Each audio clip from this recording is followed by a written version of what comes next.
BPL final দেখছিলাম। কি final হলো রে ভাই, কি ফাইনাল! আমি বলবো ভাই, চট্টগ্রাম কিন্তু হাতছাড়া করলো ট্রফিটা। আর তামিম ইকবাল তামিম ইকবালের ফরচুন বরিশাল আবারও একবার চ্যাম্পিয়ন হলো। তারা 2024-এ কুমিল্লাকে হারিয়ে চ্যাম্পিয়ন হয়েছিল, আর আজকে চট্টগ্রামের তামিম ইকবাল চট্টগ্রাম টিমকে হারিয়ে ব্যাক টু ব্যাক দুটো কাপ জিতে নিল।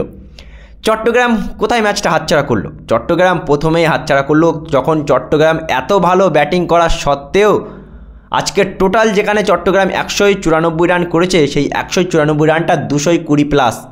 মিনিমাম আজকে 30টা রান কম করেছে চট্টগ্রাম। যে হিসেবে চট্টগ্রামের প্রথম ব্যাটিং আমি দেখছিলাম, সেই হিসেবে চট্টগ্রামকে মিনিমাম 220 করার কথা ছিল এই উইকেটে। দ্বিতীয় ইনিংসে বরিশাল যখন ব্যাটিং করতে নামে, তামিম ইকবালের একটা ক্যাপ্টেন্সি নক আমি কিন্তু ওখানেই বলবো বন্ধুরা। তামিম ইকবাল কিন্তু ম্যাচটা সেট করে দিয়ে গিয়েছিল। ওই যে তামিম ইকবাল 54 রানটা করলো, ঝোড়ো একটা ইনিংস, ওই ইনিংসের কারণেই কিন্তু ম্যাচটা ওখানে সেট হয়ে গিয়েছিল। আর এই না, 194 রান করতে গিয়ে কিন্তু বরিশালের প্রত্যেকটা প্লেয়ার মেরেছে, এই কারণেই কিন্তু বরিশাল আজকে ম্যাচটা জিতেছে।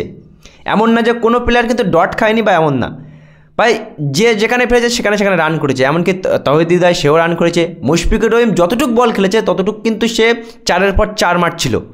আজকে যদি আমরা কদি কায়েল মার্সের ইম্পর্টেন্ট মিডল অর্ডারের যে ইনিংসটা খেললো সে, ওই ইনিংসটা কিন্তু অনেক ক্ষেত্রেই ক্রেডিট দিতে হবে যে বরিশাল ম্যাচটা জিতেছে। আর ভাই রিশাদ হোসেন, বাদ বাকি তো রিশাদ হোসেন করে দিয়েছে ভাই, দুটো ব্যাক টু ব্যাক ইম্পর্টেন্ট 6।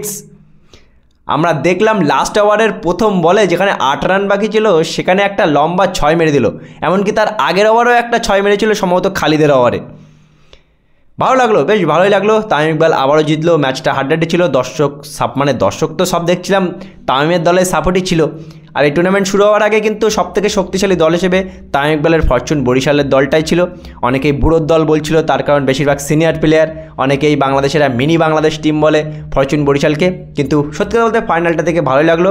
আর চট্টগ্রামের জন্য একটু খারাপ লাগছে, তার কারণ তারা ম্যাচটা জিততে পারত। শরীফুল একাই ভালো বোলিং করেছে, শরীফুলের সাথে খালেদ একটু ভালো বোলিং করেছে। বাদ বাকি যদি আর একটা থেকে দুটো বোলার ভালো বোলিং করতে, একটু মানে ওই 16 থেকে 18 ওভারের মধ্যে এই দুটো ওভার যদি আরেকটু ভালো বোলিং করতে পারতো, তাহলে হয়তো চট্টগ্রাম ম্যাচটা জিতে পারতো। কিন্তু চট্টগ্রাম জিততে পারলো না।